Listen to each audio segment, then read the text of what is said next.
Okay, now it's time for the main event of the Ring of Honor pay-per-view, Death Before Dishonor. It was a four-way elimination match with the Ring of Honor World Champion Bandido defending against Brody King, EC3, and the demonic Flamita. And not a big fan of four-way matches. But I was kind of intrigued by this one because usually a four-way match is sometimes it's like guys of all similar styles, but usually guys are doing a lot of high spots. And this was, you had Brody King, who's a big guy who could do lucha stuff because he was trained lucha at the Santino Brothers School in Southern California. But he's a big guy. He could be the physical bruiser. EC3 can be also technical, but he also can be, just vicious and he can be the base for guys, and you can kind of keep a different flow to the match. And then you have Bandido and Flamita who could do all the wild, high flying lucha spots. So, but this didn't work. The stuff with EC3 when they focused on him just wasn't connecting with the crowd. I don't know if they see him in this position, in a world title position yet. I think he needs a little more equity with this audience, even though he's been, he was pushed a big time player in Impact Wrestling, and he had a good little run in NXT. But I like EC3 personally. I think he has a good home here in Ring of Honor, and I don't know if he was ready for this title match. They put in this position yet, but I honestly think if I was Ring of Honor, it should have just been Demonic Flamita and Bandido. Let them go out, do that match, do their style, high flying, and that'd be it, right? But they had a four-way, which was obviously what four-ways are. Two guys get out. There's two guys in the ring doing stuff. Then the other two guys switch. It just it's the same thing we've always seen. So it's nothing special anymore. It was really good, or things picked up when it was Bandido and Flamita in there doing a bunch of spots. So that was really cool. And then they, once again, just kind of convinced me, like, yeah, they probably should just been at the main event, and let them go out and tear it up, and people be talking about all the great moves they did and everything. And here, this was fine. It was fine. But once again, Bandido, he just crowned him champion. He's not the focus. He's the focus. Obviously, it's a world title match, and he's defending it. But still, it's he's got I don't know. He's just not sticking out to me as champion. And I don't think he's gonna be long for the title, anyways. I think they have other plans coming up, and we'll talk about that shortly here. There was a really scary moment after EC3 got eliminated. There was a real scary moment where Bandido and Demonic Flamita started teaming up and double team the bigger Brody King,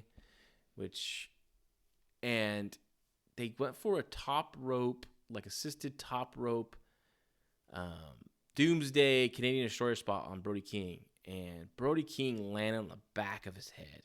He was rocked. He needed time. His eyes were glassy. He rolled out of the ring, and then Flamita and Bandido had to ad-lib some stuff, wait for Brody King to kind of get into it. At one point, I think Flamita checks on Bandido, you okay to catch me for a dive, or catch Bandido for a dive, but luckily Brody King got back into it, and Bandido was Flamita was ended up eliminated, and it ended up being Brody King and Bandido at the end. And I'm glad to see Brody King did recover. I hope he did. I mean, gosh, I'd be scared if he was just continue to work on that. If he had a concussion, he must have had to be working on it. But it was, so I was kind of nervous watching the end of this. But they were hitting their spots and everything, and the finish, I think Bandido went for the 450, hits it, kick out, and then he just goes for a bunch of reversal attempt, finally Lamai straight out and then pins. I'm like, well,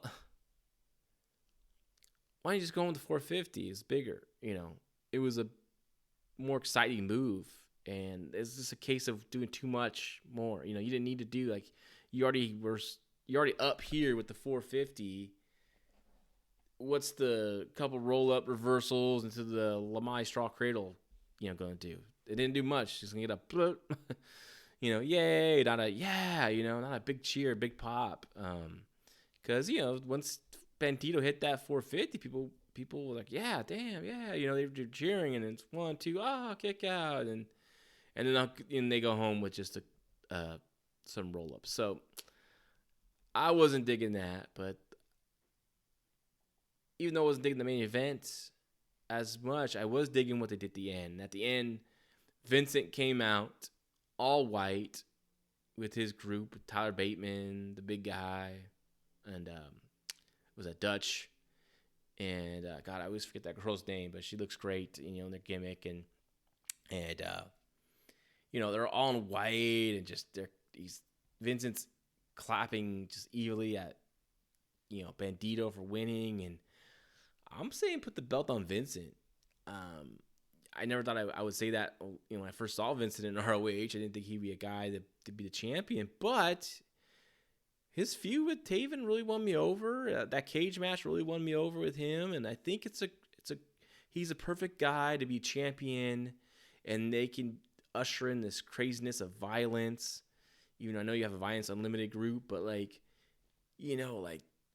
of Honor titles not pure, and then you lead to the pure division. You lead to the pure division guys stepping up to kind of save Ring of Honor, right? Bring it back to its glory days of great world title matches. But now you have this madman who's hook up right crook is just keeping the championship, and he's doing all this craziness, and that's where Jonathan Gresham comes in, and I think Jonathan Gresham be the guy that beats him with pure wrestling, defeating the violence, and I think that's a good story. That's kind of how I would go with it. I love that visual at the end, all white. That was great. Whoever came up with that, maybe it was Vincent. He seems like he's a creative guy, and I was just totally digging at that ending there. And like I said, he's cool. He's exciting, but like I said in my opinion video, if he's the guy, no, I don't think so. Is Vincent a long-term guy as champion? No.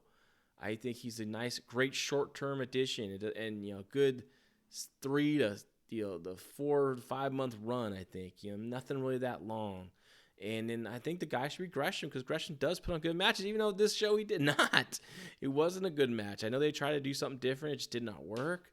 But, of the times I've seen Gresham throughout ROH, I haven't really been disappointed, and just this one time. So I'm going to give him the benefit of the doubt here. It's just one of those, just an off night, an off plan. That didn't work. But I would put the belt on him, and I would let them have great matches. That would be back to the calling card of Ring of Honor, was great matches on top for the world title.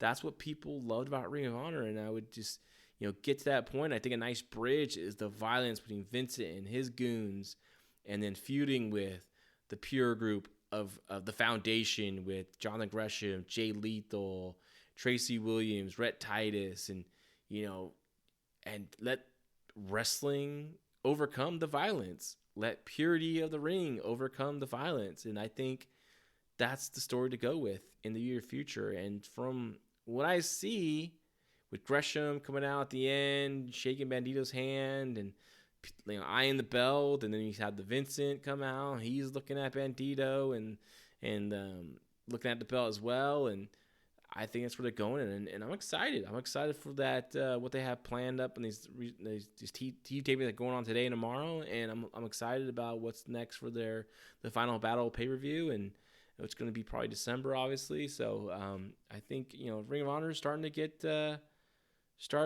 some momentum here, and I hope people have enjoying this YouTube page, enjoying my match reviews, enjoying my style of it. So I appreciate you. Continue the feedback, continue the likes, continue to subscribe, continue to share.